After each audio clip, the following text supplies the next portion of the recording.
the harlot Tudor queen, has become something of a cult figure in recent years. She not only enticed the King of England, but she defied an entire religion in doing so. And yet, she was only queen for 3 short years.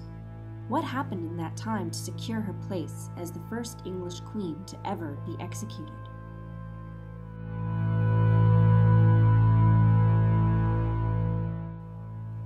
Several historians believe that Anne's downfall was a plot hatched by Thomas Cromwell, Henry VIII's chief minister.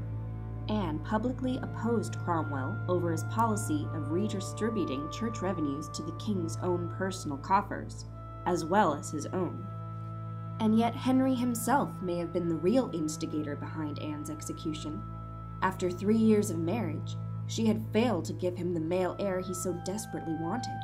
And worst of all, Anne was headstrong and willful, all acceptable qualities for a mistress, but bad qualities for a queen.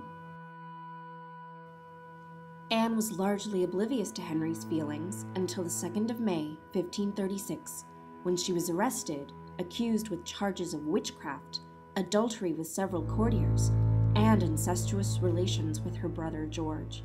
She was then taken to the Queen's rooms in the Tower of London, ironically the same place she stayed in the night before her coronation as queen. Sources say that at first, Anne repeatedly switched from uncontrollable anguish to fits of intense laughter and hysteria, yet as the days drew nearer to her death, she seemed to gradually accept her fate, and even saw her death as an ultimate escape from the pain of her life. Today at the Tower of London, there is a memorial to those executed on the Tower Green, of which Anne was the first. On her execution day, May 19th of 1536, she addressed the crowd with the following words: "Pray God save the king, and send him long to reign over you. For a gentler nor more merciful prince was there never, and to me he was ever a good, a gentle, and sovereign lord. And if any person will meddle of my cause, I require them to judge the best.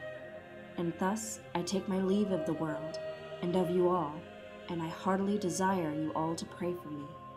O Lord, have mercy on me. To God I commend my soul."